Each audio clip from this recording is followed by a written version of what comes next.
Tega tampang donatur yang prank anak panti asuhan bawa pulang bantuan. Kelakuan tiga pria di Mubal, Sumatera Selatan bikin warganet geram sebab mereka melakukan prank pada anak-anak panti asuhan. Usai foto bareng, mereka kembali membawa pulang bantuan yang harusnya diberikan kepada anak-anak panti asuhan. Aksi donatur itu kemudian dengan cepat viral di media sosial.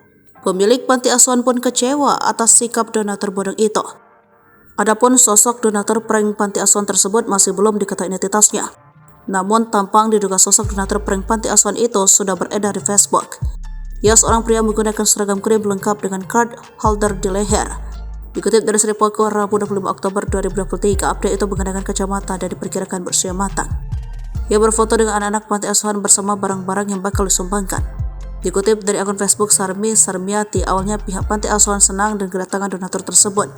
Si donatur membawakan kardus berdus-dus bungkusan. Anak-anak panti bahagia menyambut kedatangan donatur tersebut sampai akhirnya mereka menangis lantaran barang yang didonasikan tak jadi diberikan. Dalam akun Sarmi, pihak pengurus panti asuhan merasa kecewa dan marah melihat sikap kurang ajar dari donatur tersebut. Apalagi mereka sudah meminta foto dan stempel dari panti asuhan.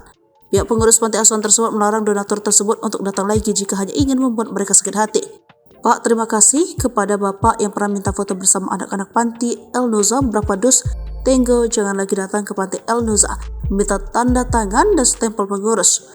Membuat kami kecewa dan menangis anak-anak kami karena tenggo itu satupun tidak dikasih ke anak-anak kami. Tulisnya dikutip dari Sri Poko. Postingan Sarmi Sarmiati di Facebook ini sontak menjadi sorotan warganet.